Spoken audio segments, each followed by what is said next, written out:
Welcome to the Paranormal Stakeout radio TV show with Larry Lawson. As a former career law enforcement officer and law enforcement educator, Larry focuses on the use of tried and true law enforcement investigative techniques in conducting paranormal investigations. Despite his experience and training, Larry also keeps an open mind to discussions on topics that deal with evidence that are not quite as physical in nature.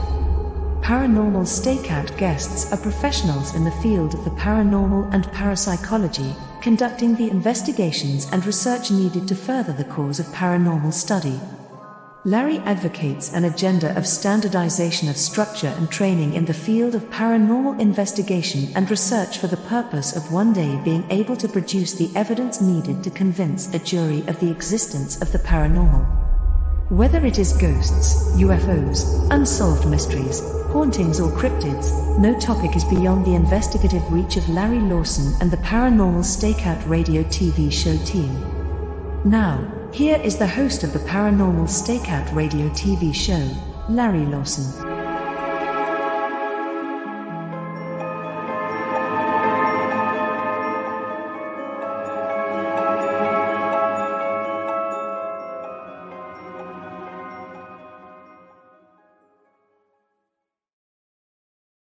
And hello, everyone, and welcome back to Paranormal Stakeout. I'm your host, Larry Lawson, coming to you from beautiful Vero Beach, Florida, the home of the Florida Bureau of Paranormal Investigation and Indian River Hauntings.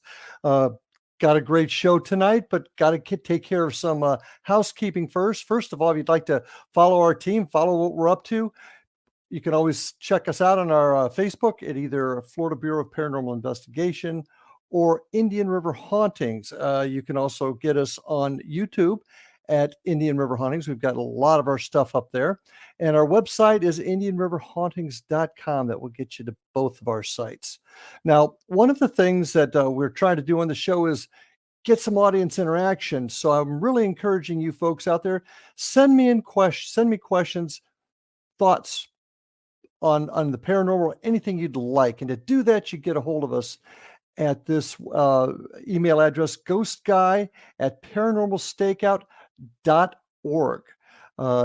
From there, you'll see a form, fill out, give me your thoughts, your comments, especially if you have questions. And we actually have a question tonight that I want to bring up because I want to do this at the beginning of each show, share some stuff or answer some questions from folks out there that are listening. And this comes from Mike in Okeechobee, Florida. And his question is, what are your thoughts on mediums and paranormal investigators collaborating on information to come to a conclusion on an investigation? Wow, that's a pretty deep question, and I'll try and answer it as briefly as I can. And you got to keep an open mind in this business. So therefore, any bit of information that you have, you've got to put together to come to a conclusion of what you have. Obviously, when you're working with a medium, and it's very tough to sometimes quantify information they have, but if you can take the information they provide and information that you may be gathering in an investigation and do your historical research, many times you can find the answer and find the connection between the two. I think it's really important to use all methods, all tools when investigating a case. So certainly collaborating with a medium is very important, but don't take it just on its own. You've got to do your historical research and put together other facts to come to the proper conclusion, because that's what we're about, our facts. So with that, I'm on to our guest. I got a great guest tonight. His name's Eric VANDERLAAN. Eric is with War Party Paranormal out of West Palm Beach, Florida, a neighbor just south of where I'm at. Eric is actually from the island of Oahu. Yes, he was born in Hawaii, but he's lived in South Florida since he was about 8. And he's been investigating the paranormal for about the last 12 years. He initially had been part of a group called PRISM about 9 years ago, and shortly after that, became part of War Party Paranormal. He's a technology expert. He's very good at using electronic equipment to gather and collect evidence of the paranormal. He's also been on the media quite a bit. He's made appearances on television shows for Telemundo, Univision, and America TV. So with that, I'd like to welcome our guest tonight, Eric VANDERLAAN. Eric, how are you? Thanks for inviting me, Larry. I'm doing great. Good. Well, it's been not too long since we last talked, but I'm really excited to No, have you not on at the all. show. You guys have been pretty active down there in West Palm Beach. Yeah. But I'd like the audience to kind of get an idea of who you are and where you're from and what's your background. So share a little bit about you with us. Okay. By the way, I like that question. That was a really good question. That was a good question. Yeah. And, a lot of people, you know, it's like everything else in this business. You've got good and bad, and you've got folks that do it right, folks that don't do it right, folks Yeah. that maybe exaggerate. Using a medium can be important, but you got to do it the right way, and it's got to be through a Exactly. team. And But it's another tool in my tool belt. there you get, and we always want to have that. So tell us about Eric VANDERLAAN. Okay. So, like you said in the bio, pretty much spent most of my life in Florida. I'm actually a health insurance broker. Okay. By day, paranormal investigator by night, and I've been doing this for quite a while now. I actually live near Miami, Pembroke Pines area, if anyone's familiar with that. I'm the team leader of War Party Paranormal, so pretty much I'm doing everything for the team. Okay. But yeah, the main purpose of War Party Paranormal is we're a non-for-profit group. We're in the business of helping people to get answers that they can't answer. They might have problems in the paranormal in their homes or businesses. And then we do events like you, Larry, all over South Florida. And basically we do it because we want to get our name out there and know how people can reach us. So a lot of the cases we get are people coming to our events because they want to meet us in person. So on top of that, I just came out with my partner, Mike Del Coro. You were on our show with War Party Paranormal Radio. We're now on Paraflix, and we're streaming episodes of our paranormal investigations. And right now they've been all over Florida. Outstanding. Well, we're going to mention at the end of the show too, but right now, tell folks how they can find you and learn a little bit more about you and your group. Sure. War Party Paranormal, the easiest way to find us is go to our website, warpartyparanormal.com, and everything is linked to there. My personal stuff, I go by the handle of Ghost Hunter of South Florida. I'm on Facebook, I'm on YouTube, TikTok, Instagram, and yeah. And then we also have the Haunted Files, a show that we just started on Paraflix, and that's on Facebook and Instagram. Excellent. Now, you're born in Hawaii. Now, I know you moved here when you were just a kid. Yeah. But got any good stories from Hawaii? The thing is, when I was young, my dad got transferred a lot. And so before I was 8, or probably like, I don't know, probably like 11 years old, we used to move like every 2 years. So this journey started in Hawaii, but I've lived all over. I lived in Texas, Tennessee, Ohio, but mainly my whole life in Florida. Well, I got to ask you, because I'm really fascinated with some of the spiritual stories, ghost stories that come out of Hawaii. In fact, I think I even mentioned on this show once before, law enforcement for many years was really quiet. Nobody talked about this stuff, but that's changed over the last 15 years or so. Yes, it has. And one of the things that has always interested me was Honolulu PD put out an entire series of video shows. It's on YouTube, Haunted Honolulu PD or something like that, where they actually featured their officers telling of paranormal experiences on the job. Oh, that's awesome. Yeah, it is really, I think the show stopped being filmed a few years ago, but you can still see on YouTube. Fascinating stuff. And it just goes to show you how much this whole field has opened up. But how did you get into this field? How did it, moving around like you did and things, how did you end up getting into the field? Well, I got into it as a skeptic. I've always been fascinated with things of the unknown. You remember the show In Search Of? It used to be my favorite show with Leonard Nimoy. Leonard Nimoy, yep. So it all started out with that. And then when Ghost Hunters started being on TV, I started watching that show. Loved the show, but always was curious, like, is that really real? And I always wanted to go on a paranormal investigation. So I used to dabble a little bit myself. You know, we're in Florida, so we're close to many haunted locations as like St. Augustine and Key West. So basically, when I was with Prism, I was on one of their events, and I went up to the director, and I just asked him, like, Mhm. "Hey, I would love to go on investigation. I'll carry equipment. I'll do anything." And before I know it, I was on the team. So, yeah, that's how I got into it as a skeptic, and I'm not a skeptic anymore. That's for sure. Well, you say you're a skeptic. It's good to be a Explain. skeptic. Yes, it is. Mhm. Because you not only do you have to have an open mind, you've got to be able to discern appropriately. But Right. Mhm. tell me what you mean by being a skeptic. Not believing in what we're seeing out there, like full body apparitions, disembodied voices, um, just like anything that has to do with the paranormal and ghosts. Mhm. So you were a non-believer. You weren't just a skeptic. You were a non-believer when you started Right. this. I thought like, okay, it could exist, but I've never experienced, and I'm always one that I have to see it to believe it. So yeah, I've always been fascinated with that. So once I got into it, I just got more and more into it, and things started happening.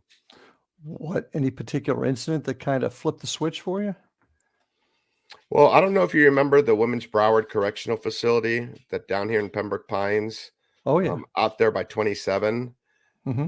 Um, the most well-known inmate, the most people might be familiar with is Eileen Warnos. She was in the movie Yeah. Monster. She was Yeah, a one of the few women women serial prostitute. killers. Yeah, one of the few Exactly. women serial killers in history. Yeah. So she was locked up there, and it was the first time I've heard a disembodied voice. So that's what, like, where the Ah, alarms went off. Yeah. And I didn't okay. believe it because I'm a type of person, my brain can't register it. And I'm like, there's Mhm. got to be an explanation. There's got to be something else going on. And my buddy heard it, and he said, I just heard a woman's voice. And I'm like, there's got to be someone outside. There's no one around. And then the next day when I looked at the video, sure enough, there was a woman saying hello in a high-pitched voice and giggling. Really wild. Really? Now, just do you still have that tape? I Because do. oh, excellent. See, that's what I Yeah. want to. I That's what I save want to that hear. stuff. Yeah, and that's the sort of things that I want to talk to you a little bit more about in your work with the War Party Paranormal. But believe it or not, we're just about ready to come up on our first break here in just a second. Okay. So, folks, what I'd like you to do is stick with us. We'll be back in just a few minutes with Eric Vanderlaan. And once again, they can get a hold of you where at warpartyparanormal.com, right? Correct. Okay, well, we'll bring that up again in just a few minutes. So, folks, stay with us. We'll be right back after these very important messages here on Paranormal Stakeout. See you in a minute.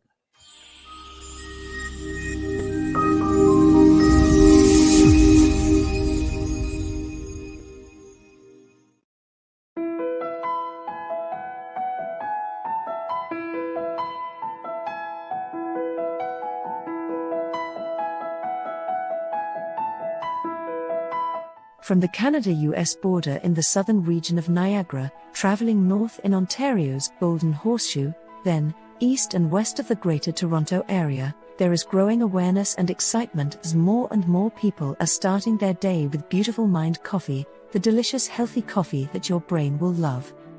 Made with ethically sourced 100% Arabica coffee, Beautiful Mind coffee is roasted and ground in small batches to ensure each bag contains a wonderful full-bodied artisan coffee. Scientifically formulated, Beautiful Mind coffee is the only coffee blend that contains 3 herbal ingredients found to aid in boosting your daily mental clarity and focus. Maca root powder, green tea extract, and American ginseng have been selected for their ability to support good brain health.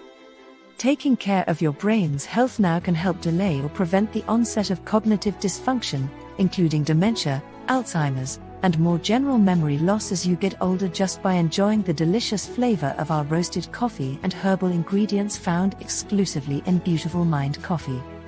Beautiful Mind coffee is now available at Amazon.ca and soon to be available in selected locations near you.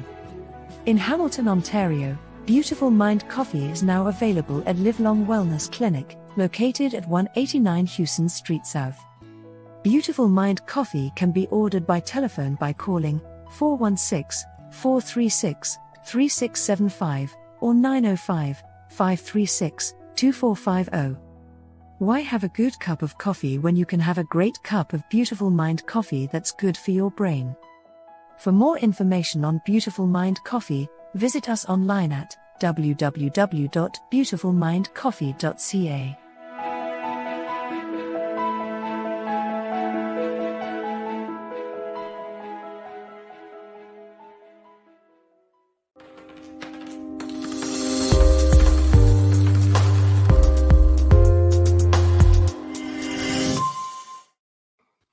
And we are back on Paranormal Stakeout with my guest tonight, Eric VANDERLAAN.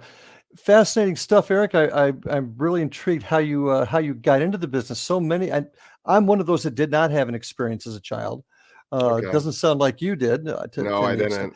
So and so often I hear, yes, when I was 5 years old, I saw this. That not me. So it's kind of interesting to chat with somebody that entered it as an adult like I did. Mhm. So we're talking about War Party Paranormal and Prism also. I love asking this question to fellow investigators to kind of compare notes with what's happened to me. Mhm. Most exciting piece of evidence you've ever gotten, The most exciting is and you probably could, at first was that disembodied voice, was I captured that on yeah, video camera. yeah. Um, Other than that is I've captured other, disembodied voice, but the wildest things I caught a disembodied voice filming with my camera on my phone. That was, like, the oddest thing. And people, What? you can get EVPs and disembodied voices on the video camera on your phone. Oh, sure you can. Yeah. Yeah, yeah. People don't realize it. I got to admit, I had a bit of an issue with that myself because it's not a specific piece of equipment to do that. But phones Right. nowadays can do so much. Our crew got probably the best EVP we ever got in the old school in Fellsmere. You've Mhm. been there, right? And we got little boys. We call him Billy. We don't know if that's his name, but that's what we call him. Actually, responding to one of my guys that said, "Do you like to be in this room?" Clears a bell, little boy. Yes, sir. On there, and so Oh, you that's and that amazing. and that was on a phone. So Oh, okay. That's so great. yeah, you can get that. So I've had uh, my name called out on cue, but on a recorder, but I ye- believe it's because I frequented the place so many times. I believe mhm. that you build up relationships with these spirits because there were people at one time. I've actually had that happen. The last investigation was kind of quiet, but the several before that, my name keeps coming up too. Mhm. So yeah, I agree. And if we get a chance, hopefully we'll have enough time.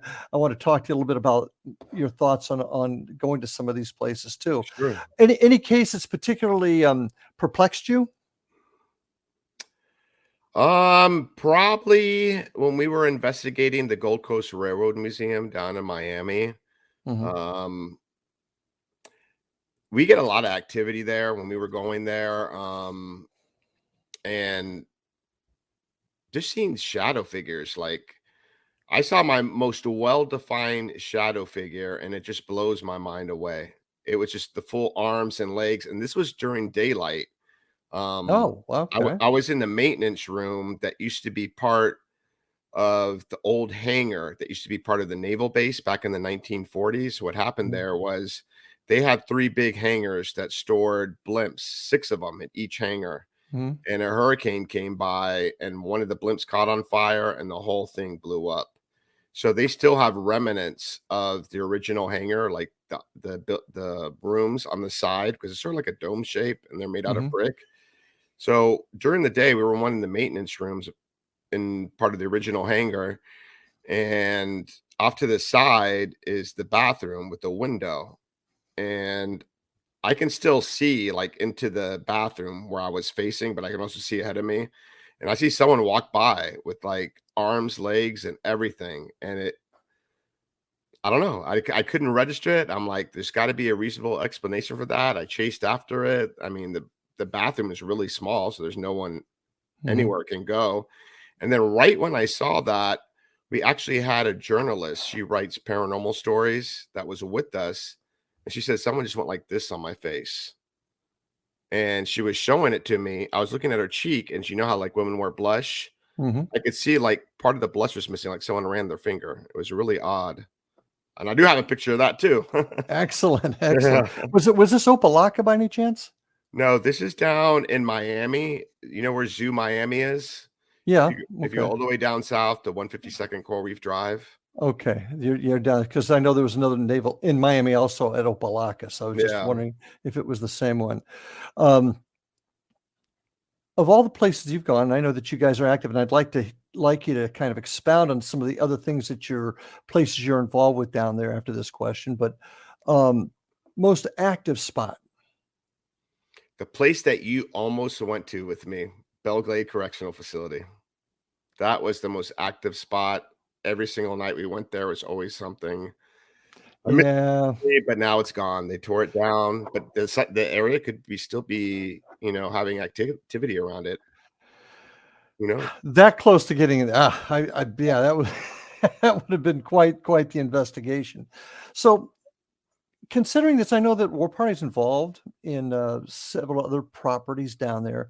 Tell us a little bit about what you folks do, because you not only do you investigate, but you help share these experiences with others in the community. So tell us a little bit Yeah. about that and where you go. Yeah, actually, we do a full out investigation and you get to be a part of it. Hmm. Um, where we have all the equipment, you might witness something happen right there on the spot. And we do locations throughout South Florida right now. We have what's called Yesteryear Village that's by the South Florida Fairgrounds, and it's a living historical place.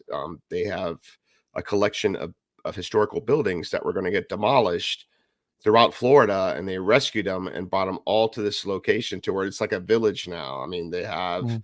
a church, they have a school, they have a fire museum, they have a pineapple processing plant. But the most infamous building there is the Riddle House that used to be a formal funeral parlor down by the West Palm Beach Cemetery. Hmm. And the story there goes is that a cemetery worker was accused of stealing and was upset and went up to the third floor attic and hung himself. And the spirit still remains. It's pretty wild. We get a lot of EVPs, a lot of intelligent evidence from there. Actually, it was featured on Ghost Adventures in their season 1. Hmm. And I find, and I'm glad you mentioned Yes to Your Village, because how to explain this? It's almost like an anomaly to me, because one of the things that I talk about a lot is oftentimes it's the land, not the property. Hmm. But in this case, these buildings were brought in to a Hmm. new spot, and what's ever there came with the building. So Exactly. I find that kind of an interesting twist to that. And these buildings all came from not from the same spot; they came from different areas. Correct? All over Florida. And Yeah. it's Yeah. weird because, like, I always talk to the security guys, like, hey, anything interesting happening lately? They see shadow figures all the time. I Hmm. had one guy there that what they were doing like a Seminole Indian War reenactment there, and they caught a picture and he showed it to me. I wish he would have sent it to me, but it's a shadow figure of a lady in like a Victorian time dress, and it's like shaped perfectly. It's Hmm. pretty wild. What's your purpose for doing this? Why do you? I mean, we do it up here, as you know, in Fellsmere and different spots in Indian River County. But why do you guys do this? Why do you put on these programs or these events? Well, we want to help people. That's our passion, the paranormal and helping people. These events are a good way to let people know what we do. It's the best advertisement that you can get. And a lot of these people that do have something going on in their house, a lot of people think they're crazy. They don't want to talk to someone over the phone. So a lot of times they come to our events. That's how we get a lot of our residential cases. So when you say you're helping folks, you mean what exactly do you mean then in that context? Well, if they believe something paranormal is going on in their place, we'll go there if we determine that it's worth an investigation, and we'll do a full out investigation and try to see what is going on there, try to find the answers for them. A lot of Okay. times it's just a reasonable explanation that they never thought of.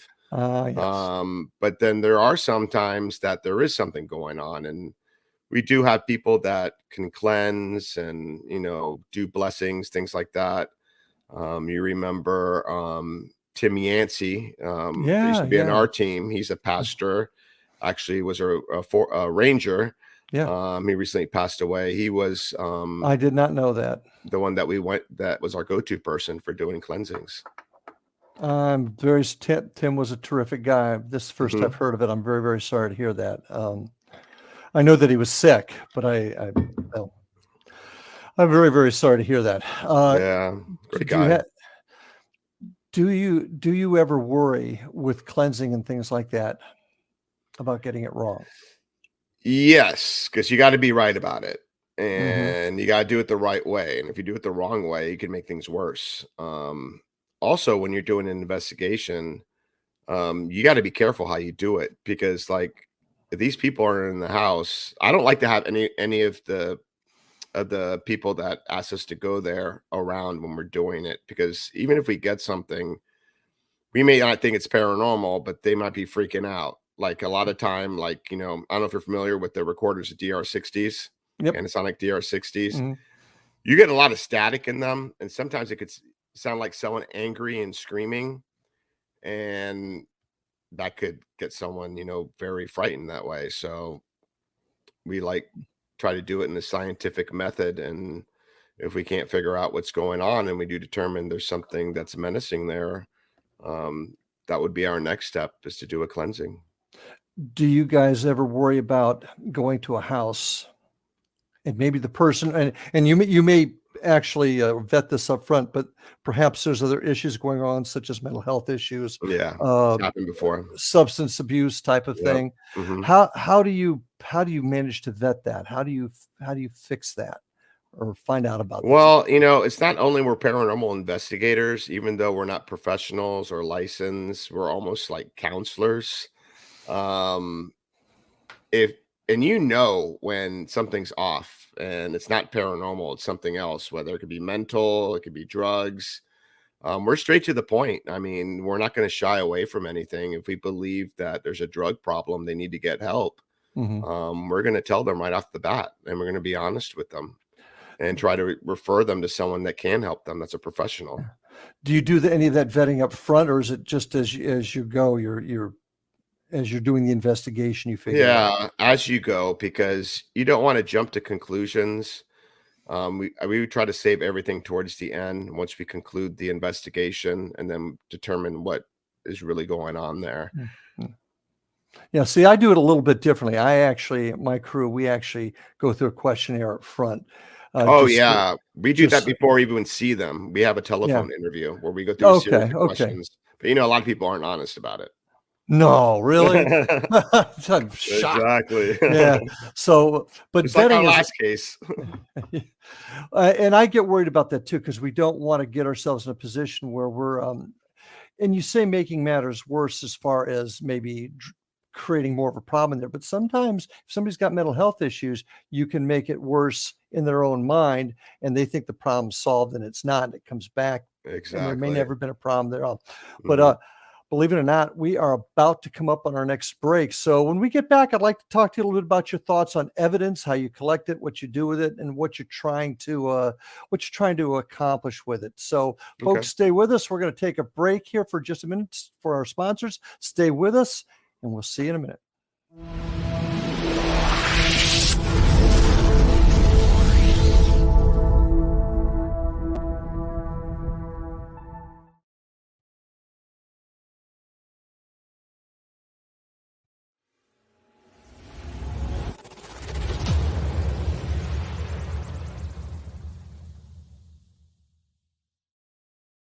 So I was watching the X Zone TV channel last night when I was abducted by aliens, and they kept repeating to me over and over again, simultv.com, simultv.com. What's simultv.com? That's what I asked them. They had it written on the side of their UFO. How do you spell that? UFO. No, I mean simultv.com. simultv.com. simultv.com. Right. simultv.com. Interesting that you were abducted by aliens in a simultv.com UFO last night. Oh, yeah? Yeah, now that you mention it, I remember now last night I was awakened from a deep sleep. My great-grandmother was standing there. She said she'd come from the hereafter to tell me about simultv.com. She even spelled it out for me. simultv.com, sonny boy. simultv.com. simultv.com, sonny boy. Wow. Yeah, Guys, you'll never guess what my psychic guru just told me. simultv.com. Exactly. Are you guys psychic too? Of course. We all know about simultv.com. simultv.com.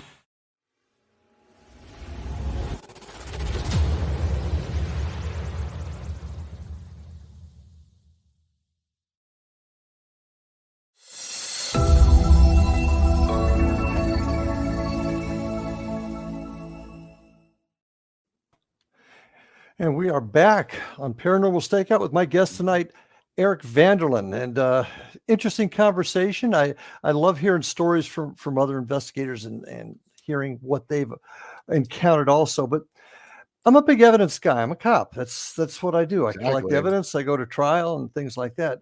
And I know that you have a passion for collecting that evidence too.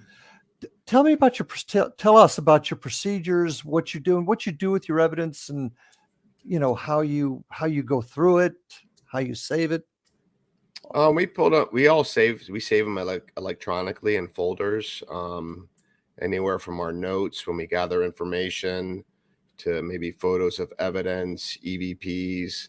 Actually, we're filming all the time when we're doing our investigation because we want to catch something on camera. If you to me, if you experience something and you don't have proof of it, then it It never happened. didn't happen, Yeah. right? So yeah, Exactly. basically that's what I do. And I've been doing that, I don't know, way back. So I like to save all my videos. I put them all into I organize them by location and I just keep adding to it. Hmm. Yeah. Do you keep it on your computer? Yes. Mm-hmm. Yeah, I got I a did backup that. drive. Yeah, well, see, that's Just in what I case. do. I put it on. I download it, and then I put it onto a thumb drive, and then I put it into a lockbox. It's once There again you the go. cop in me, the evidence room, so to speak, just so that I've always got it. How many years of evidence do you think you've collected? I mean, you've been doing it for about 12. War Party's probably been around that long before you even came up. I'd probably been doing it maybe I don't know, for 7 years. Mm-hmm. How accessible is what you have for other groups? I come up to you, hey Eric, I had this occur. Did you have anything similar to that in one of your investigations? Do you have a way that another group could see that, or you could share it with them, or even to find something that's similar? Yeah, a lot of times, a lot of the stuff I have is on my Google Drive, so I can whip it out on Mm, my phone, yep. or I can send them a part of the evidence. That's basically the way I would share it with them. It's always good to compare notes with other paranormal investigators, especially when you're doing certain types of experiments, whether it's an EVP session or videotaping, or what we do, the Delco experiment is a sensory deprivation Mhm. experiment. So we got people doing it all over the US, and we actually have a blog where we have people share their thoughts because we want to see what kind of experiences they're getting as well and how it matches up with ours when it Describe comes that a to little bit. getting. Describe, because I find it fascinating. I think Mike did a terrific job putting that together. Mike is one member of your team, Yeah, our Delco. tech guy. Yep. Yeah, tell us a little bit about that process. Okay, so basically the Delco is 2 experiments in one. It's a sensory deprivation experiment. Everyone's heard of the Estes method. So basically what we do is you have a spirit box, and a spirit box is like a transistor radio that can sweep through radio stations. And they say that spirits can communicate between the white noise, and you can adjust the speed. You can have it go backwards, forward, Mhm. FM, AM. So we have a subject that will put noise isolation headphones on, so that all they hear is what's coming through the spirit box. Now, let me hold you up to just there. That's the essential Estes method, as we call it, is wearing Right. the noise canceling earphones, and then the person with those earphones on just spits out or announces whatever words they get off the spirit Right. box. And then you have someone next to them that can't hear what they're saying, asking questions. So we're trying to Correct. see if we can get intelligent responses. And on top of that, with the Estes method, they wear a blindfold.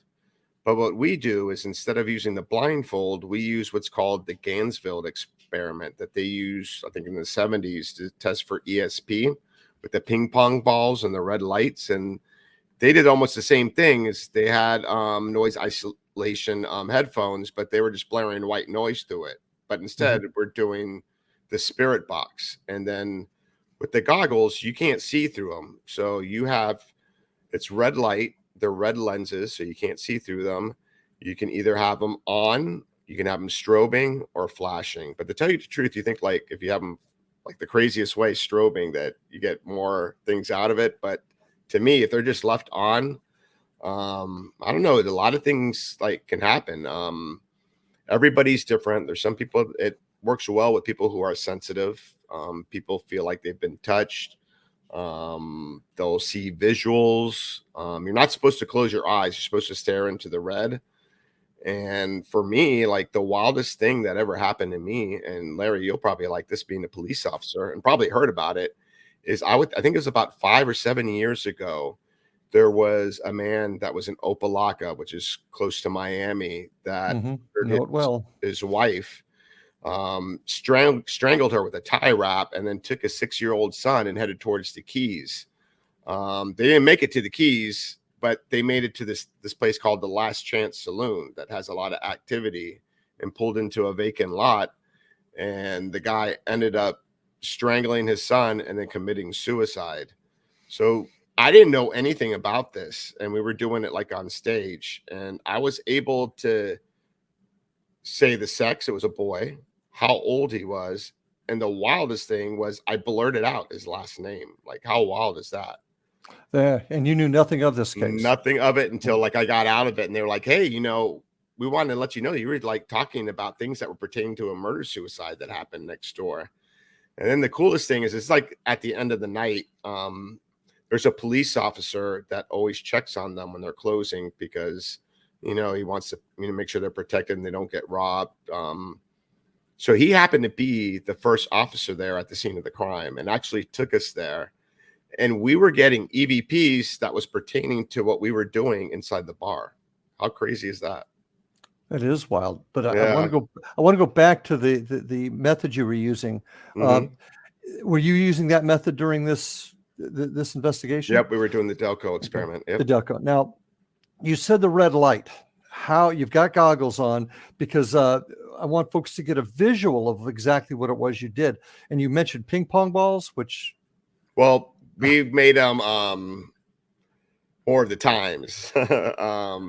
Now they're just like regular goggles. So you cut the ping pong balls in half, and okay, I got. We don't even use ping pong balls. We have special.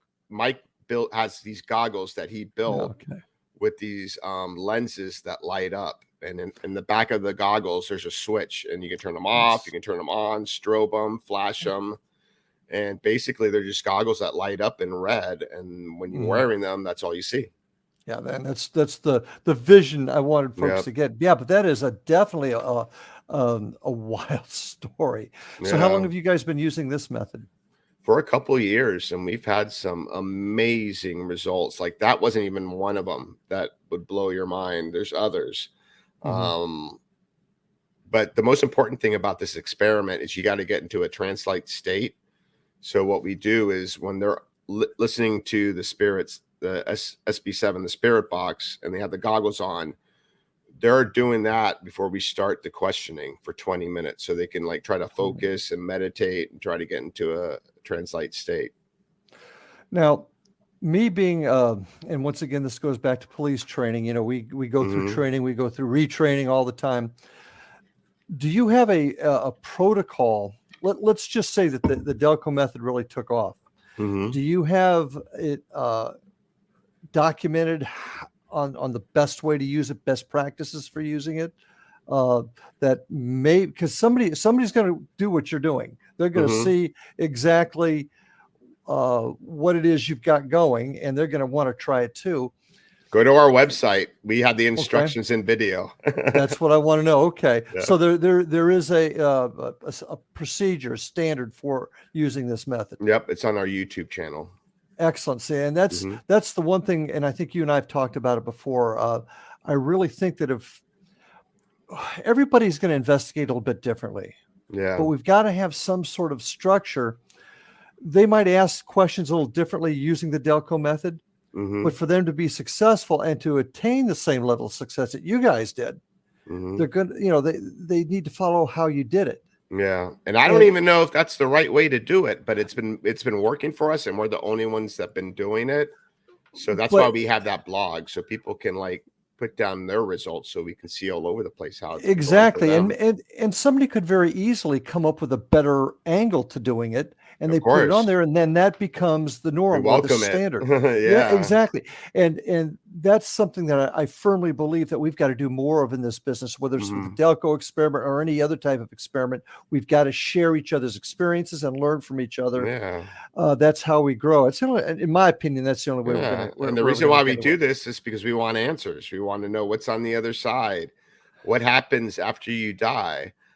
We may never know until we do die, but at least we can try to do our best to get close to getting answers to some of the things.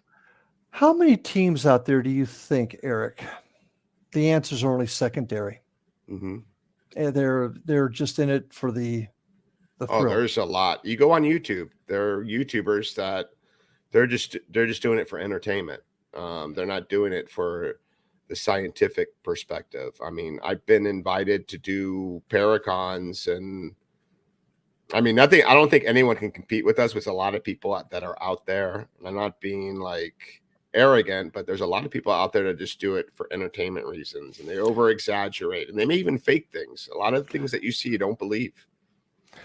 You mean there's things on YouTube that aren't true? Exactly. TV Shock- too. No. Yeah, don't believe everything you see on TV, folks.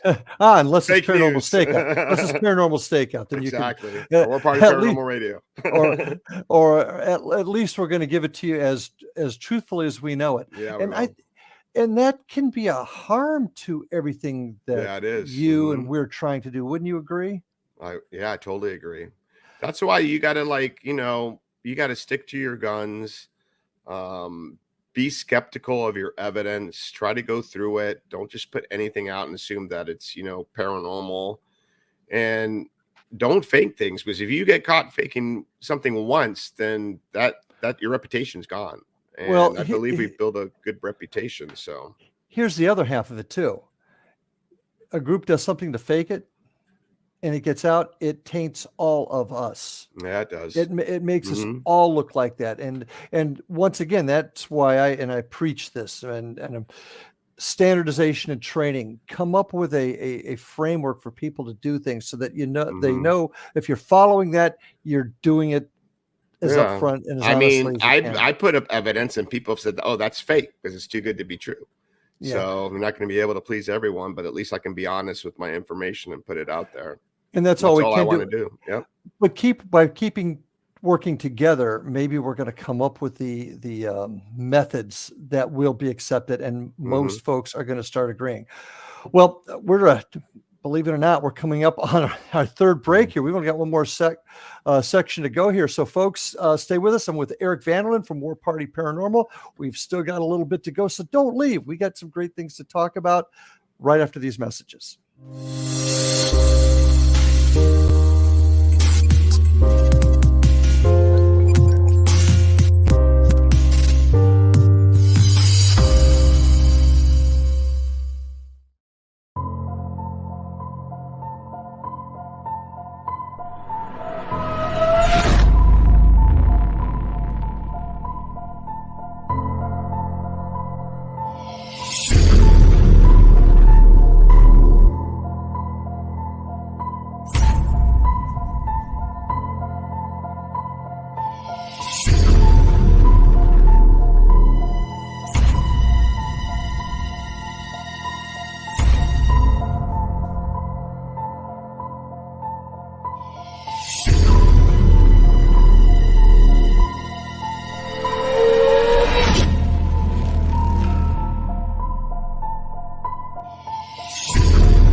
And we're back for round 4. Man, this hour has gone fast. Yeah, But do want to remind everybody to check us out at paranormalfbi.com or indianriverhauntings.com. Those are our websites that you can find out what we're doing. You can also see us on YouTube at Indian River Hauntings. But I also, and Facebook, don't forget Facebook for both Indian River Hauntings and Florida Bureau of Paranormal Investigation. But I want to really tell you, we want to hear from you. We want to hear your questions and your thoughts, your philosophies. Email me at ghostguy@paranormalstakeout.org and just fill out the form there, and we'll get your questions or thoughts on the air at the beginning of each show. Want to remind everybody else to check out Eric's site at warpartyparanormal.com. They've got all kinds of interesting things going on there. So with that, let's kind of, there's so much more to talk about, but I want to get your thoughts on some specific issues, things that crop up in our field that people, we have arguments about, even within the field. Your thoughts on orbs, Eric? Yeah, I don't believe in orbs. A photo of an orb.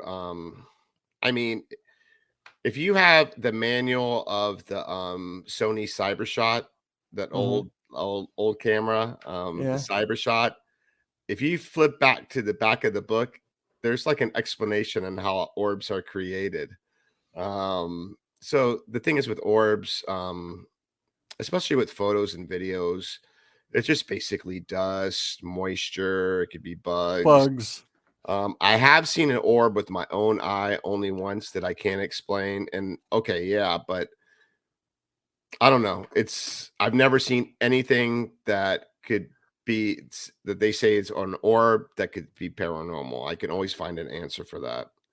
And would you agree that that's probably one of the longest running and contentious arguments we have in our own field amongst us? Is an orb a ball of energy, or is it a bug? And I tend to fall into line with you. It's a bug. It's bug. It's moisture. It's dust. My son Evan, I don't think you ever met him. We were at Ortona though with you folks. Well, I think that was the same night we almost went to Belglade. Belglade. We went up to Ortona, and it was that night. Evan actually saw a blue ball just go across the cemetery, and I will listen to that. I find if it's not in a photograph, you see it with your own eyes, it's a little tougher to explain at times. I mean, it could be St. Elmo's fire in some cases, but I don't believe that was what happened that night. So I tend to agree with you. I almost, as a quick side note, in the Ortona graveyard, I actually saw the most stunning shadow figure I've ever seen. They're all over the place. That place was nuts. Absolutely. It dates back to 250 BC with Native Americans. There's burial mounds all over the place. And and that's a whole nother topic we can talk about, is the true history in Florida, because we're such a new state. Nobody really knows the history. We're really old, actually. Yeah, we're very old, but that's a subject for another show. Probably one of the other more interesting arguments we have in the field, and I'd like to get your take on it, is the subject of intelligent and residual haunts. Okay. Is first of all, an intelligent, for folks that may not know what it is, you ask a question, you get an intelligent response, or you see something and they respond to you. They're reacting to you. Yeah. Sentient is another word for it, but they react to you. Residual or non-sentient haunt is almost like things on a loop on a video. They just keep playing over and over. Record. So my question to you, is a residual haunt actually a spirit, or is it trapped energy? I think it's trapped energy. A lot of residuals can happen like at these old haunted buildings that could be like hundreds of years old. And I think that when something traumatic happens, or maybe when something happens over and over in history, it just keeps on going. Like, I think that like even like the wooden floors, if they're original, and the steps and things like that, I think they hold energy And a lot of times I think that could be the cause of residual energy. Like maybe hearing like footsteps going down the stairs, and it happens like often. It could be just something just that happened in the past and may not even be anything bad. It's just energy that's there. That's It's going off that and that on. might be released at a certain time or when a certain event Exactly. occurs. But Mhm. my question is that a ghost? Is that actually a haunting? Or is it just a natural phenomenon that has some sort of scientific basis of energy being released? I think it's just energy. I don't think it's a ghost because when you say it's a ghost or an apparition or a spirit, I think then that would be more of like an intelligent haunting if they're Mhm. reacting with you. I just think it's just trapped energy. I think it's just science. It's just something that's happening over and over again. No one's been able to clearly define it, but I've witnessed it before and it totally makes sense. Like if you're at a certain location and that does happen. So should that kind of guide me? This is just kind of off the cuff question. Should that kind of guide how we're investigating a place? If you've got a spot that is the only manifestation, if you will, that's in there Mhm. is a residual type haunt where somebody sees a lady walking from point A to point B and Right. she doesn't react. Is it really a haunted place or is it just a place that's been able to store energy? Does that make sense? The question makes Yeah, sense? and Is it really haunted then? I guess I wouldn't say it would be haunted, it's just energy, and you have to explain that to the people if they're looking for answers, because they could be terrified. They're like, "Oh, Yeah. we got something demonic in my house." If it is residual, you can explain that to them. That's gonna give them, peace of mind.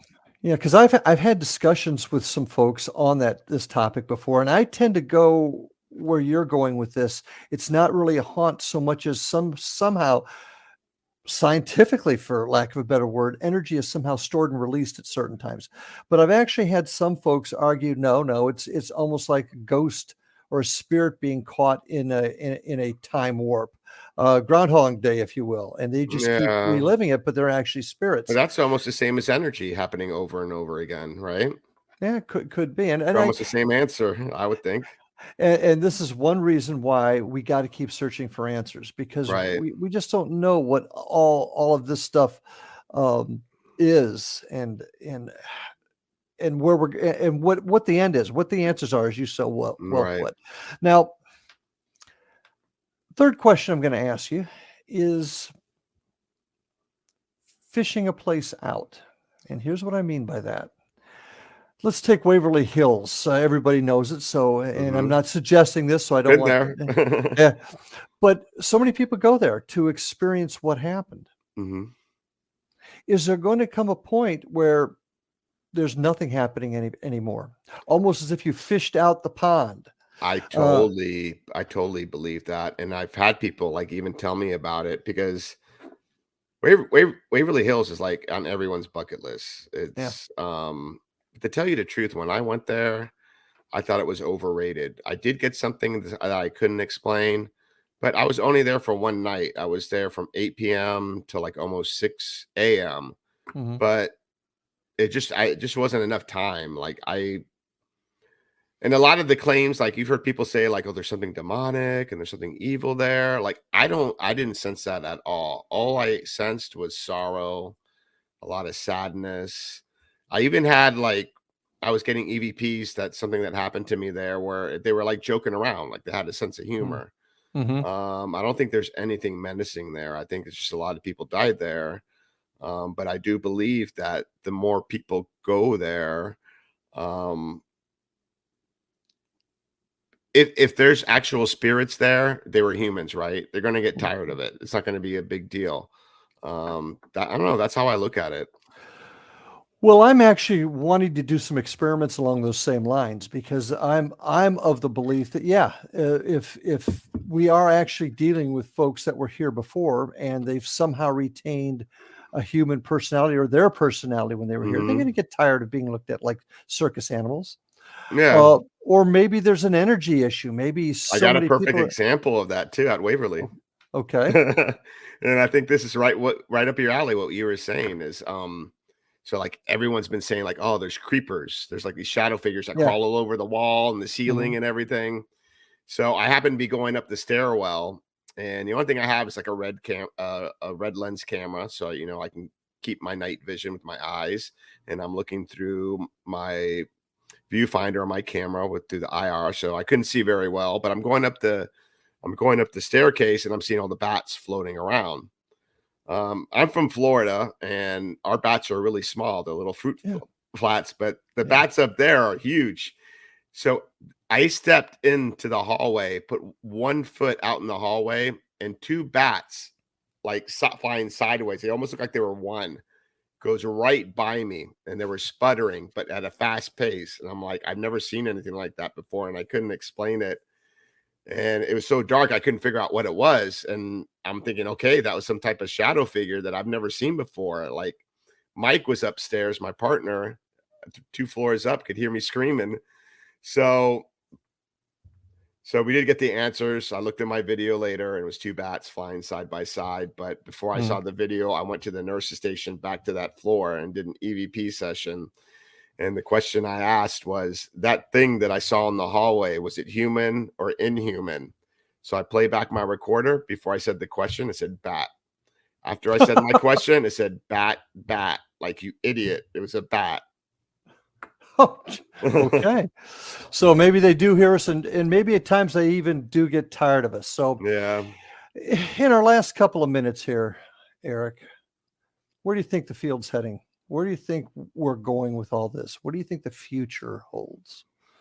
Well, look back, like, I don't know, going maybe like 5 or 10 years ago. Even before that, like, people didn't look at us like as serious investigators, and just look at all the type of equipment that's coming out and the type of evidence people are capturing. I mean, now everyone has a cell phone with a video camera on it. Like, people are getting crazy things now. So I think now people are starting to open their minds up, saying like, there is something that's out there. Look what everyone's capturing. So I think it's only going to go up. I mean, we'll never find the answers. Oh, don't say that. I refuse to believe that. I never say never. But your point's well taken, and you're right. As technology improves and minds open up, perhaps we're going to get better. But just trying to get close. Just trying to okay, I'll accept that. We're trying to go. Well, I really appreciate you being with us here tonight, folks. Once again, how do people get a hold of you? warpartyparanormal.com. Go there, folks. Find out what they're doing. If you're in South Florida, if you're not going to come by and see us at Indian River Hauntings, go down and see them at War Party. Appreciate you being with us tonight, folks. Thank you, Eric, for being with us. Folks, stay with us until next time. Stay safe. Love your family, and we'll see you on the other side. Have a good night.